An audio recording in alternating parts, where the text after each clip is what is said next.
And we're live. Happy Wednesday, everyone, and welcome to the Mojo Show, your real estate podcast where we talk about everything real estate. I'm your host, Joe Mortgage. And I'm Cup of Joe Mortgage. This week's episode, we are pulling back the curtain on one of the most overlooked parts of buying a home, which is closing costs. Not the sexiest part of the process, but definitely one of the most important ones. If you want to walk into closing with confidence, it's best to understand every aspect of the closing costs that we're going to break down today for you. First, though, to kick things off, our usual coffee talk. I'm sorry, but I got to talk about this new software that we're on. This is killing me, Joe. What do we got? Let me get us back to, okay, there. We got both of us on the equal. See, it changed on you, Joe, but it never changed on my end. So I'm very interested to see if anybody's if anybody's listening right now. Hopefully we have a couple of y'all. That's one thing that I'm not seeing on here either. It's not showing viewers and things like we used to have. So, but it didn't change on my side. So this new system, guys, bear with us. We're trying it out to see if it's going to be better or not. It's nice, but it's more difficult that I'm because when you make a change, I don't see it, but when I make a change, you might not see it. Exactly. So I would love to know if any listeners are. Yeah, I don't know if any of our listeners or viewers are seeing any of the changes as well. So just to update everyone, we are using new software. We're trying something out, something new, different software for the podcast. We're trying to see how this will be able to be implemented into the podcast. Don't know if it's going to work or not, but we wanted to give this new software a try. So do us a favor, though. What would really help is if you are watching out there, throw something in the chat, because that way we know that this is going out live and that you can actually see us. Would be very, very helpful. But yeah, and the one thing we don't have also is that little ticker that says, please, ask questions or make a chat. So I'm going to put that in the chat right now. We would love to hear from y'all. Absolutely. Please. Would love to hear. But today's show, we're going to get things, might as well jump right into it, Joe, with what we're going to be discussing today, which is your closing costs. Because a lot of people think, especially first-time home buyers think that, when purchasing a home, all you need is your down payment. Right. Yeah. But there's more to it than just the down payment. That 3 or 3.5%, which is the minimum for conventional FHA. There's more to it than just that for the closing. So, well, I think some people get confused because you brought up, conventional and FHA with the 3.5 and the 3, but VA was 0%. People are like, oh, I can buy a house at 0% down. Correct. Down. Yes. And we, there's different ways we can structure loans. We've talked about that in the past and everything else, but, there are closing costs. And I'm really looking forward to this episode here, Joe, because, when it comes to closing costs, people get scared of it. Oh, Eric's listening. Thank you, Eric, for saying here. I love, and he's on our YouTube channel. So we'll drop that here in a little bit. But when it comes to closing costs, people need to understand there are going to be typical closing costs. And, what, Joe, to you, what are a couple of typical closing costs that you can, discuss and we can kind of clarify for people? Well, typical stuff is going to be, appraisal, right? Yeah. I always have looked at it in that they really fall into 4 different categories. Okay. 4 different categories. Matter of fact, if you don't mind, I'm going to bring up a slide just to kind of help. I mean, everyone, I think, is better as a visual learner, right? To be able to bring this up. So bear with me, everyone, as I try, with this new software to bring up and share one of my screens with you so that you can kind of see what we have as far as breaking it down into what I call the 4 quadrants. This was taught to me actually a long time ago when I first got into the industry, that my mentor showed me. were these 4 quadrants. So the 4 quadrants breaks into, as far as your closing costs, breaks into 4 different areas. First is the origination charges, everything that the originator or lender is going to charge you, whether it's points or underwriting fees and stuff like that. Services, if you go to the bottom left quadrant, right? Services that you cannot shop around for. So there's going to be a lot of the title work in that. Services that you can shop. I'm sorry that I mixed that up. That you cannot shop for is the top right quadrant, which is your appraisal fees, credit reports, stuff like this. And we'll break these down, talk about them a little more. Bottom left quadrant is the services that you can shop around for if you want to. It's a lot of the title work stuff from the title company. And here in Texas, surveys are required. It usually falls into that category as well. And then the bottom right corner is prepaids and escrow, right? So everything seems to fall into those 4 quadrants. Yeah, and I love this chart here. When you were saying it earlier, I was like 4 quadrants. But, I know these, but I don't know like the terminology of the 4 quadrants. I've been doing this for too long to remember all the different ways that people describe this stuff, right? But let's talk about the top left first, the origination charges. Okay. Why are there origination charges? Well, I hate to say it, guys, it does take a village sometimes to get these loans through approval and get them closed. Even if you're a broker, it takes underwriters, it takes processors. If you're a good broker or a good lender, you're going to have underwriting, you're going to have applications. People might tell you that they're not charging you an underwriting fee. Okay.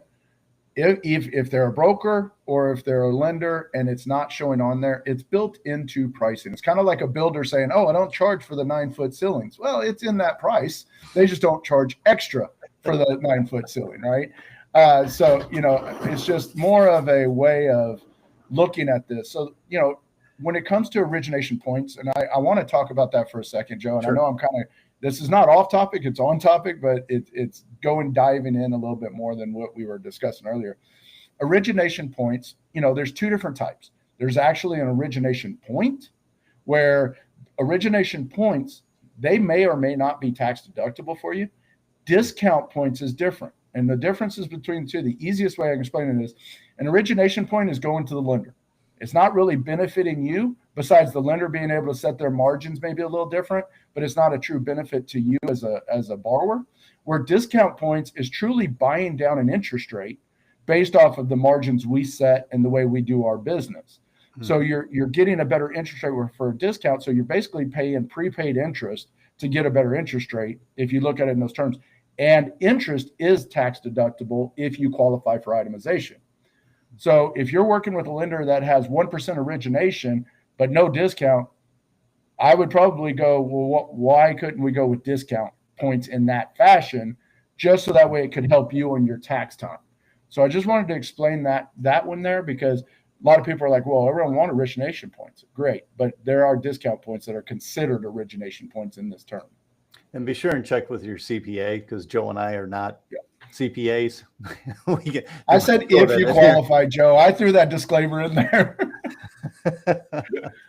But and also understand, with all of these, even though I've put, a couple up here, like 4 different bullet items there in origination charges, and that some of these may not be charged to you.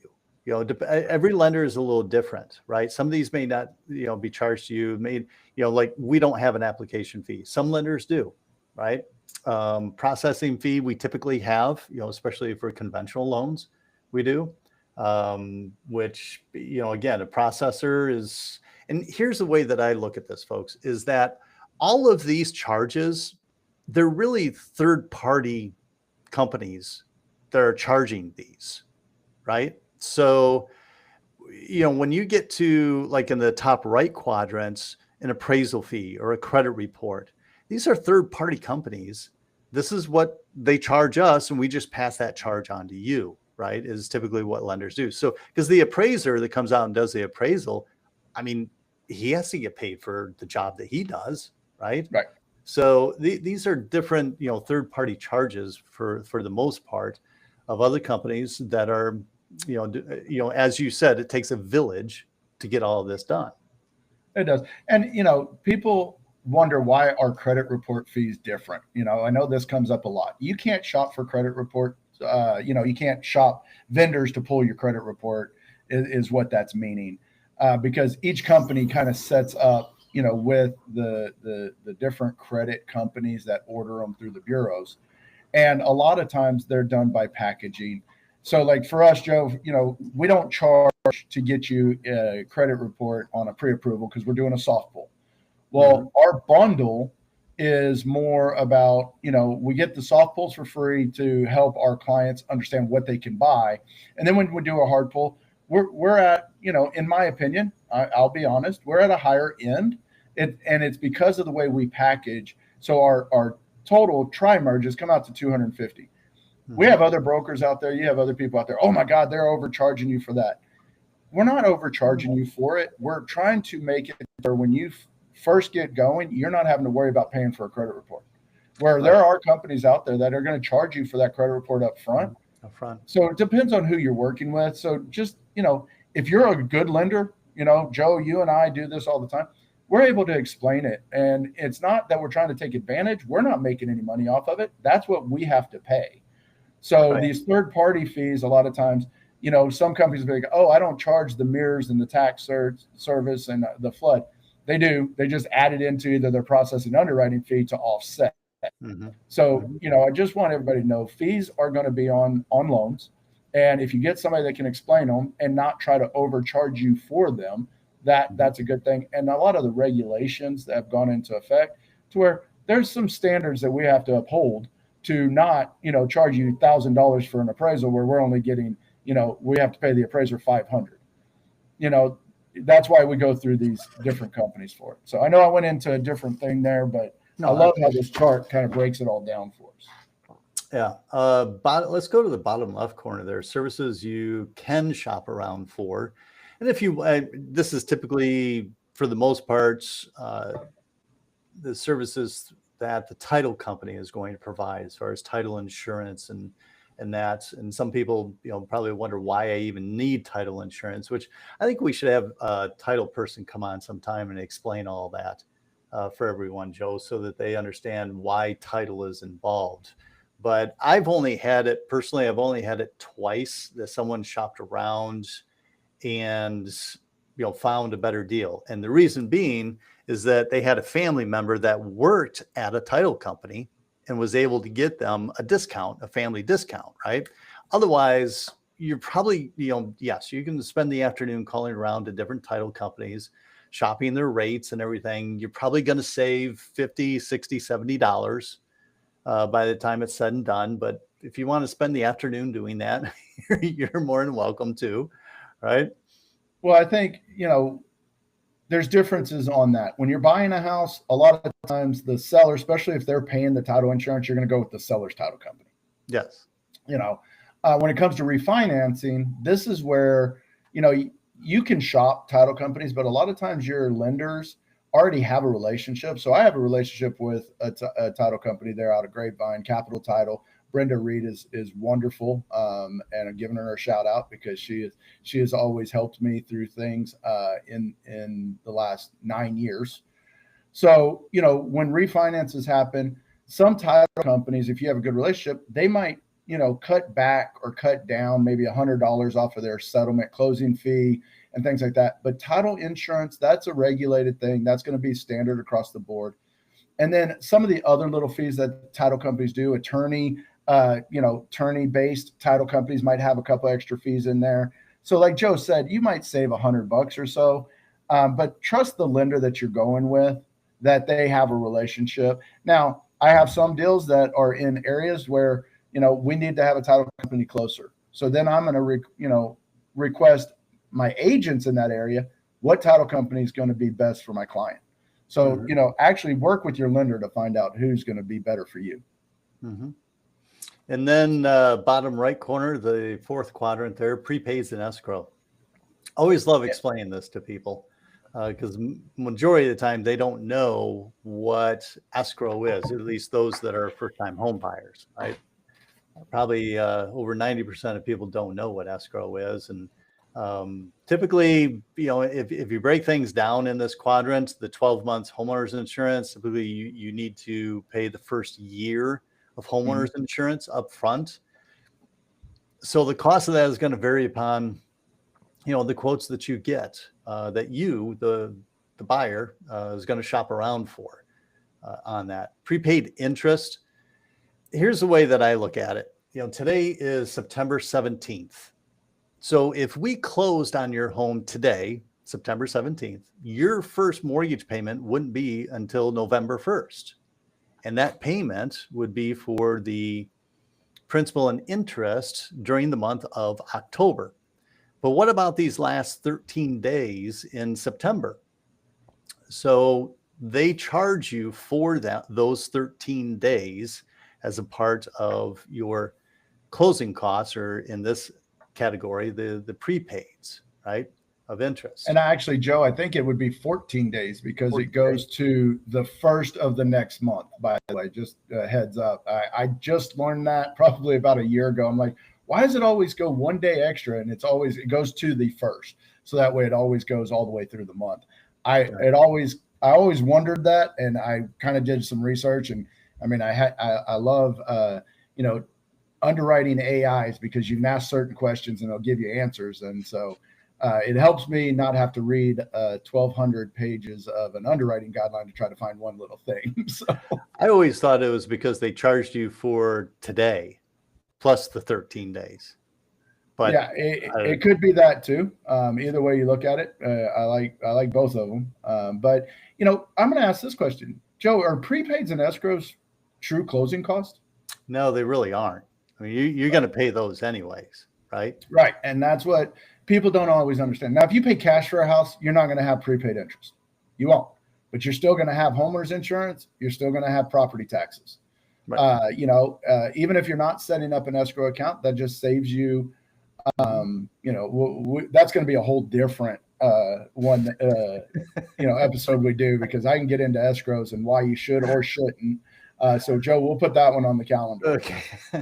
But you're always going to pay those. And, the reason that you pay 12 months of homeowners insurance up front is because then, the lender has 12 months, if you are escrowing, to collect that money, but also they have 12 months of security that you have insurance on your house. Yes. And so that's why it's required up front. I think it's a good thing, because if you were able to set up monthly without that first year, and then let's say you get behind, all of a sudden in that first year, you're now getting forced placed insurance on you, which is a whole different topic. You don't want that. You don't want that. Stay away from it, from those aspects. But I'm glad you said those aren't closing costs, because they're not. The only one that you could consider is prepaid interest, but that's just because your interest is in the rears by a month. So, and as now I'm going to definitely go off script here on something, and maybe you can. You're learning from me. I know, right? After 2 years rubbing off on me. We've been doing this almost 2 years, folks. Next month is going to mark 2 years. We need to do something special for our 2-year anniversary of the show. But let's get to 1,000 subscribers. Yes, that would be it right there. 1,000 subscribers, absolutely. But I want to just kind of sidetrack just for a moment here and ask for your help, because I always forget which ones apply to this.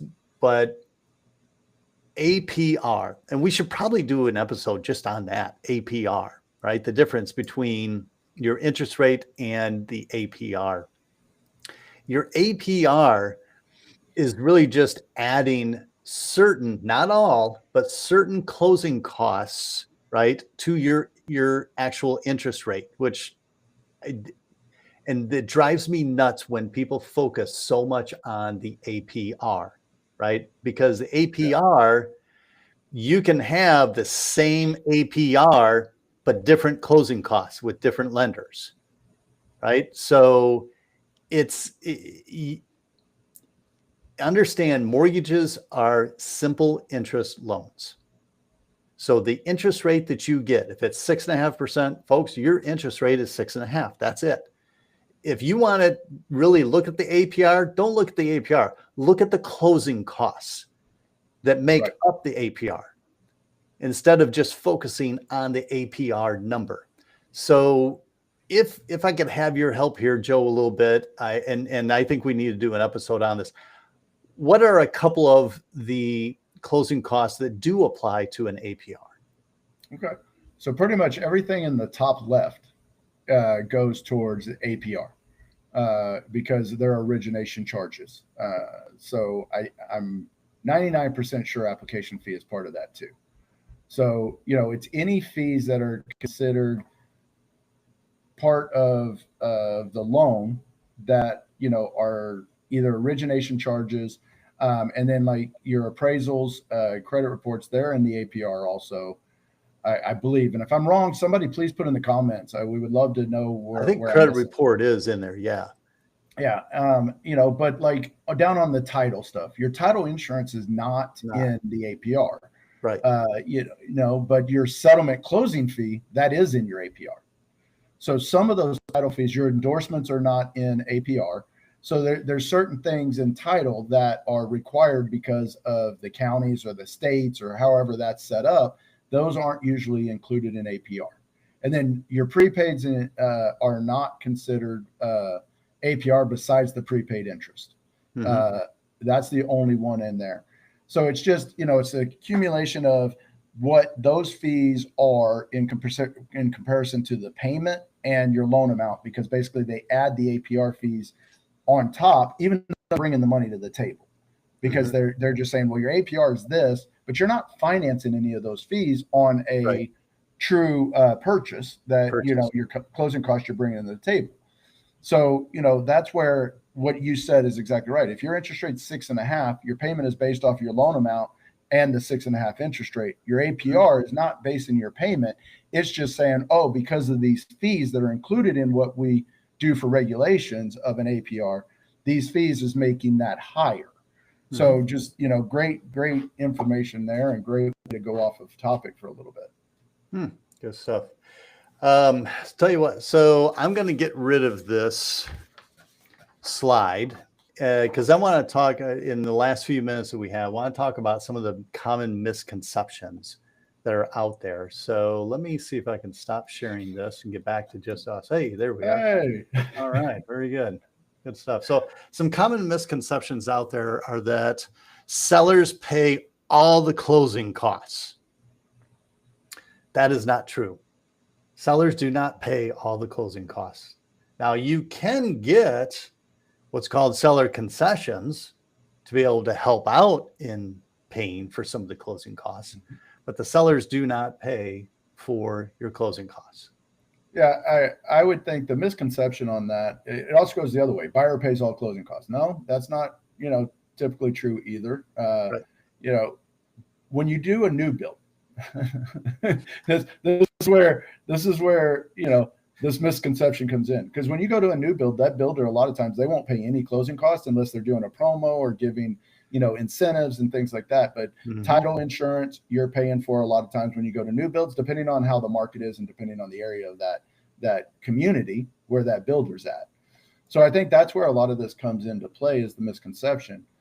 Without seller concessions, is what they're called, or seller credits, the seller's not contributing towards your closing cost without that.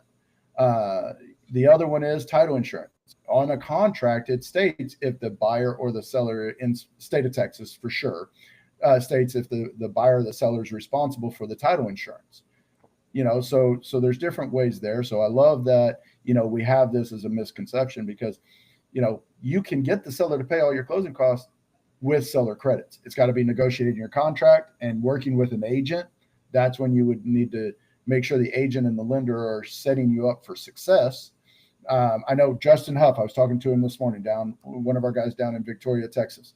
He does all of his clients with getting seller credits, or I say all, you know what that means, majority. But he works with his agents and the buyers, and then they make a strong offer to get that covered. So, those are things. Don't think that you're going to get things covered when you knock $20,000 off of the list price and you want them to also cover closing costs. You're not going to get that. So even in today's market. Yeah, and the other one, Joe, that's on here on the misconception is closing cost having nothing to do with my APR.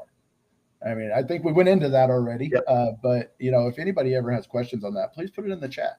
Our chat is live, so we would love to hear from you. But if you have questions on APR, bring it up. But Joe, kind of what were you thinking behind that part of it? The closing costs have nothing to do with the APR.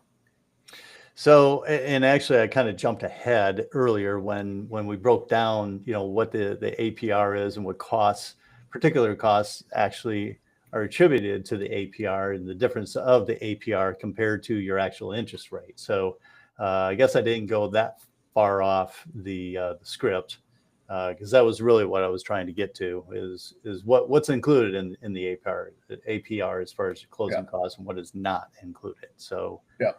That's a good one. Yep. Well, hey, Joe, I just got a text message from Frank over at UWM, so I'm going to give him a shout out for texting me. They just extended their refinance 90. Really? Because that was closed yesterday. Yeah, it was done yesterday. He just texted me. They extended it. So if you are, I would say, and I know this is way off topic, but this is great information. If you have a VA loan, or a conventional loan or an FHA loan or a USDA loan, and you are at a rate of, I would say 6.5 or higher. Yep. It's time for you to make sure you're talking to your lender. Yeah. Guys, do me a favor. Don't just answer any mortgage company that's calling you. I love a lot of the lenders out there, but these people that are picking up the phones and they're on automatic dialers, start paying attention to the fine details. I'm not going to say the name, but there is another company out there that says their rate is this, and then all of a sudden they don't tell you anything else. You get the disclosures, they're still looking good. You get to the CD, and all of a sudden there's discount points that show up. Yep. Make sure you're working with somebody that's and so that's a great thing. So I would tell you, refinancing right now. Yesterday I locked 3 deals for clients. 3 VA Earls, and I took one from a 6. They're at 6.25. I got them down to 5.5 with no discount points. So I know I'm quoting this on here, guys. Each situation's different, but if you have a VA loan today that's 6.25 and above, I would tell you start talking to your lender or give us a call. Joe and I want to hear from you. I'm gonna, my number is 214-316-1369. I'm here to help you. Joe, give your number if you want to, but I'm open to taking phone calls when it comes to, talking about refinances or even purchases. Grab pen and paper. And I'm sorry, we don't have our ticker down below that we usually have. That's one thing with the software that we're trying to figure out some of the little innuendos and that of how to do what. But my cell phone number, direct cell phone number, area code 586-610-3006. And please don't be writing that in the bathroom walls. Okay. I don't want that out there. All right. But call me, because here's the thing. The lender that Joe mentioned, UWM, United Wholesale Mortgage, right? They are actually the largest lender in the United States, not just wholesale, but they are the largest lender. And a lot of people have never heard of them. But yet I bet you've probably heard of that one other lender that, some spaceship rocket thing or whatever. But they're bigger than them, and their service is phenomenal. So what Joe was talking about is that they are extending this refi opportunity in being able to buy down your interest rates. Is it 90 basis points, Joe? Yeah, they're giving 90 basis points off of their pricing. That's huge. What does that mean to everybody else? It does not mean that they're the best rate out there. Some online lender or somebody else might do it. Right. But with their services that they provide, their systems that they have, that's a good deal. We have other great lenders too. I want to make sure everybody knows that. Absolutely. We're going to make sure we're looking at the best for you. But I'm telling you right now, this is a great thing that they extended. It really is. Get with your people now. It is. I know I took last week, a past client of mine, helped them buy their home about 1.5 years ago. Justin Amberley, if you're listening, that it will take you from, mid 6s down to mid 5s on an FHA loan, going to save them about $170 a month. I mean, that's in today's economy, that's some money right there, right? Yep. So, yeah, I know we're at time, Joe, but I really enjoyed, getting back to this. We'll see if this system's going to work for us. It'll probably be our coffee talk for a couple more episodes. Well, be sure to tune in next week, folks, as our usual time, Wednesday, 9 a.m. Central. As next week, we're going to dive into the differences between FHA and conventional loans. So be sure to tune in so that you know which one is the right one or right fit for you. And let's see. I want to thank everyone for tuning in. Eric, thanks for your texts and letting us know that someone's at least listening live for us. If you want to catch up on any of our past episodes, though, or if you didn't get to see all of this episode, you want to check it out for all the information, be sure to go to our YouTube channel at The Mojo Show Real Estate Podcast. Right there it is down at the bottom. You got to show me how you did that, Joe. I put it in the chat and I just shared it over. Look at you. Being all ingenious and everything. The workaround, man. I love it. That's awesome. Right. But yeah, and while you're there at our YouTube channel, be sure to hit the subscribe button because we are on the mission to get to 1,000 subscribers, and every like, share, and comment helps us to reach more home buyers and owners like yourselves. So before we close things out, any last words or nuggets of wisdom for our listeners, Joe, as I try to figure out how we close this thing out? Well, I'm about to say one last thing, and hold on, it's coming up. There we go. Let's do this. Where's that? So these are our email addresses: jbartram@umortgage.com and jreams@umortgage.com. Guys, we are here to help you. We're here to answer questions. If you're an agent and you have questions about FHA, VA, any of those things, if you have clients that haven't refinanced or that have bought in the last 2 years, get them with your trusted lender or get them with us. So we really appreciate you guys listening in. Hopefully we can start figuring out how we can see how many people are listening in at a time. How's that? Did that add to my title down below there? My email address? It did. Oh, it did? Look at you. I like that. It did. We're starting to learn how to use this system here. Nice. Right? Can you get that on yours? That's what I'm doing if I can type. Is it showing there? Showing now? Okay. We gotta keep those out there. That way people know. Okay, that's how you get a hold of us, folks. Well, listen, tune in next week, Wednesday, 9 a.m. Central. We look forward to it. You guys have a great rest of the week. I'm Joe Mortgage, and that handsome guy with the beard is Cup of Joe Mortgage. We'll see you next week.